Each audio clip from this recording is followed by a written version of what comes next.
हरिशरणम। हमारे शरीर में कोई रोग हो जाता है तो हम लोग उसके समाधान का हर संभव प्रयास करते हैं। यही प्रयास करते हैं कि किसी भी तरीके से अच्छे डॉक्टर से मिलकर के इस बीमारी से हम लोग बाहर निकलें, शरीर स्वस्थ हो जाए। माने शरीर के रोगों को हम लोग छुपाते नहीं हैं डॉक्टर से, तो हम लोग ठीक हो जाते हैं।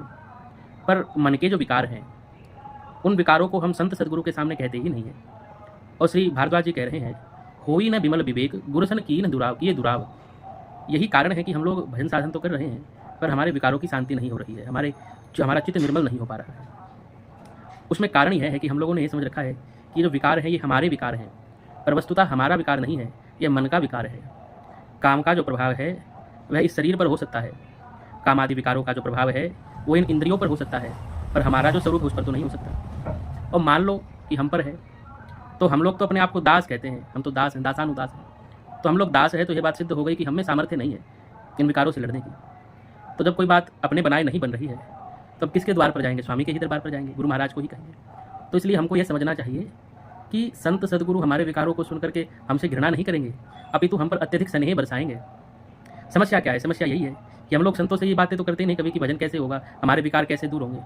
या तो संसार की चर्चा करेंगे या फिर सीधे छलांग मारेंगे, ठाकुर जी का दर्शन कब होगा। अरे भाई, ठाकुर जी का दर्शन तो ठाकुर जी चाहेंगे तब हो जाएगा, पर अभी जिस स्थिति में बैठे हो उस स्थिति को तो ठीक करो। स्थिति तो संभल नहीं रही, पर हम लोग ये कहना ही नहीं चाहते, ये बताना ही नहीं चाहते कि हमें विकार है। ये हमारी मूर्खता है भाई। जब ब्रह्मा जी में जिन्होंने हम सबकी सृष्टि की है उनमें विकार है, ये शरीर जिस तरीके से पैदा हुआ वही विकाररत है, तो फिर हम लोग ये कहें कि हमें विकार नहीं है तो पूरी झूठी बात है।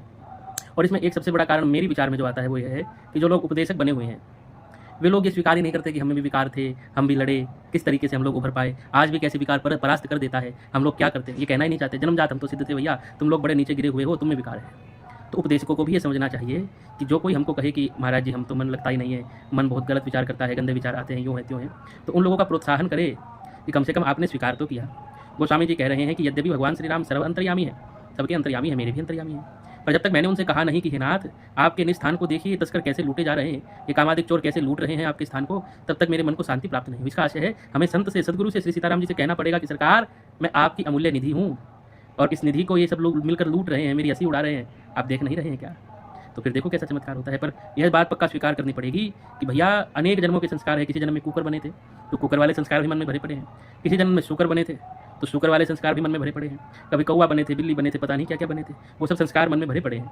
तो संतों से हमको ये कहना पड़ेगा कि सरकार मेरी सामर्थ्य नहीं है। हाँ, ये बात मैं जरूर स्वीकार करता हूँ कि मैं बुरा हूँ, मैं गंदा हूँ, मैं पतित हूँ, पर आप इतना समझ लीजिए कि मैं चाहे जैसा भी हूँ पर आपके दरबार को छोड़कर जाने वाला नहीं हूँ।